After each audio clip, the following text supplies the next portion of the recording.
Hey, and welcome to video number 2, which is what's in a podcast. Now, first things first, I want to cover two main points before we actually jump right in and start looking at a bunch of podcasts. First and foremost, your podcast should be educational only. Never try to sell directly in your podcast. Otherwise, you will turn people off and people will most likely ignore you, close it, and leave.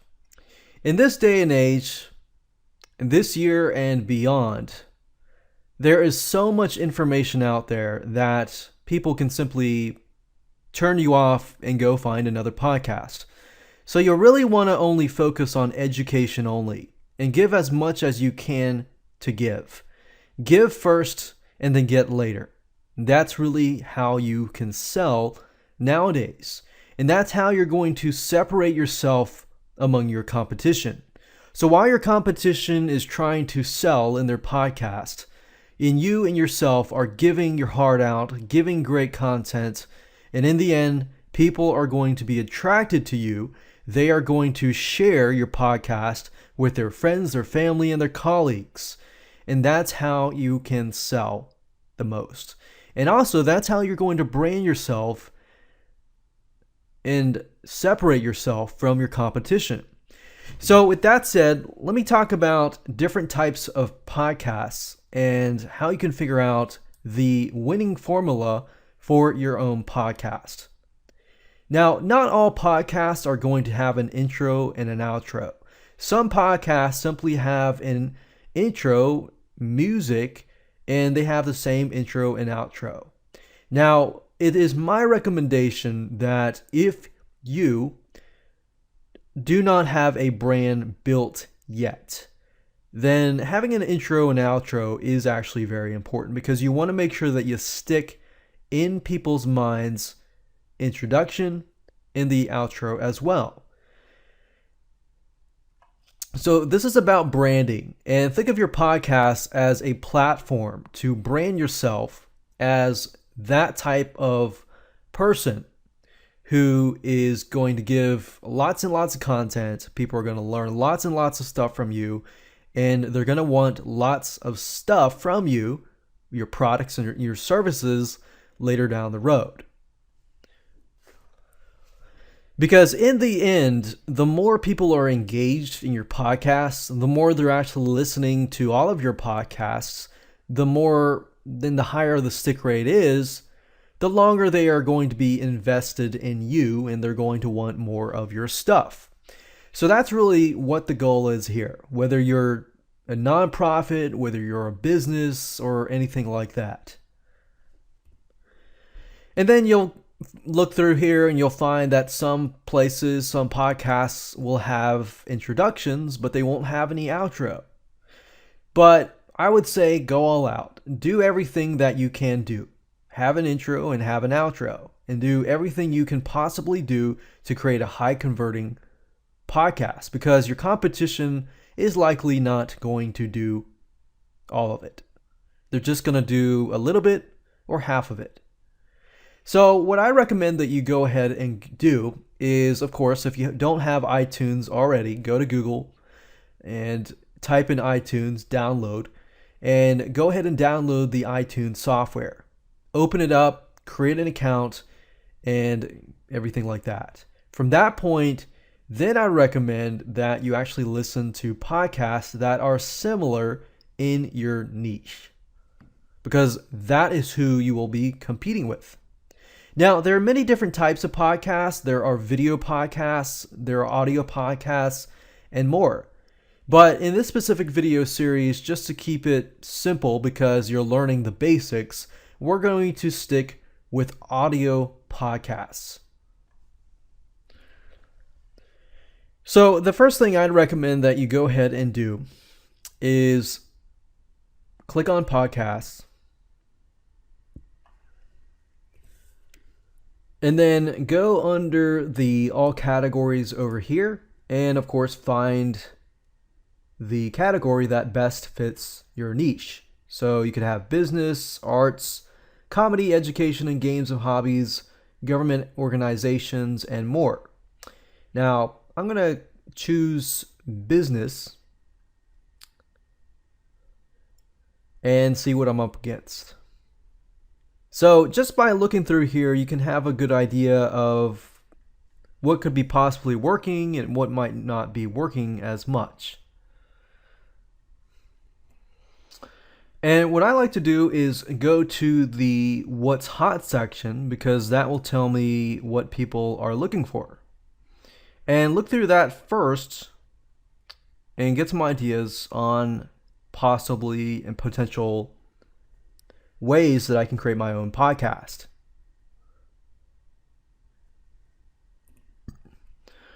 Okay, so let's just take an example here. This is Money Girl, quickanddirtytips.com. And what I like about this podcast is you can see that there are a lot of people viewing this. She does have a good amount of podcasts. So she has a lot, up in the 100 range. But if you listen to it, she actually has a really good intro. Let me go ahead and play it, and I'll show you exactly what the intro sounds like.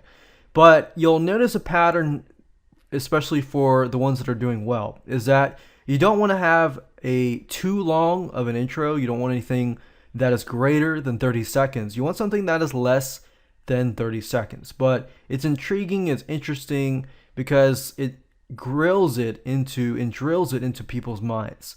So let me go ahead and play this, and we're just going to listen to the first 30 seconds. So I'm going to go ahead and play.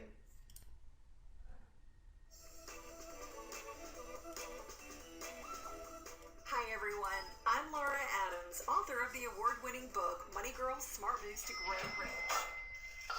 In addition to the weekly show, I also write a free newsletter to give you more money tips that are not in the podcast. So be sure to sign up at quickanddirtytips.com. And while you're there, connect with me on social media, subscribe to the podcast through iTunes, or read a transcript of this show, which is episode number 350, called What is the Self-Employment Tax? Working for yourself. Okay, so I paused the video, and as you can see, she went all the way to about 32 seconds of an intro. She introduced herself, and you can do that if you want to, but I would say if you can get a voiceover artist to do it for you, then if you think about it, it's kind of like getting somebody else to introduce you versus you introducing yourself. So, I mean, you can get somebody else to talk about you. If that's the case, that actually positions you more of an expert than you talking about yourself. So, for example, you get up on stage, you're about to talk to an audience, and then the guy who introduces you merely says, "Hey, this is so-and-so," kind of in a monotone voice, not really excited or anything like that. And the audience doesn't really know you. If that's the case, think about that. If you're in the audience, you're going to probably think, this guy's probably not that interesting. But if the guy sounds really, really excited, he's really excited about you, and introduces you and positions you as the expert, then guess what? The audience is going to feed off of that energy and think, wow, okay, something's up. There must be a reason why this guy is so excited. I want to know. So you see what I'm saying? That's why an introduction is so important. So I highly recommend that you go through these and just listen to podcasts in your niche and see what they're talking about, see how they talk, and things like that. Don't worry if you feel like you can't speak in terms of voice, because a lot of people don't want to do a podcast because they're afraid of their voice and things like that. Because if you are, I would actually recommend that you do a search on YouTube for a guy named Roger Love. Roger Love is a voice-over and voice coaching coach for people like Tony Robbins, Susie Orman, and people like that. But I can guarantee you'll learn a lot just by listening to his YouTube videos. In fact, I myself have studied and purchased a lot of his products, and I have to say it works really, really well. So everybody has a hidden voice. You just got to find it. You just got to get some guidance from the right people. So you can actually go to YouTube and find him. He has a website, join his newsletter, and you'll actually get a lot of free stuff that actually works. So in that area, I highly recommend Roger Love as somebody to go to in terms of his content. And you really don't need to hire him. One-on-one coaching, that can get expensive. You can do that if you want, but I just want to give you a free route that has helped me, and I know it can help you as well.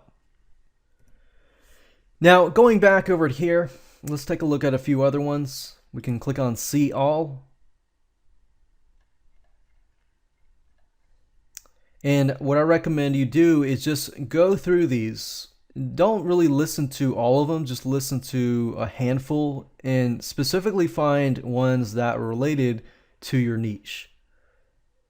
And that way, if you have, you find somebody who has a big subscriber base and not necessarily follow them, but get an idea of what people are looking for. So that's what you're really looking for, is what are people looking for? And how can you replicate that to create that as a podcast?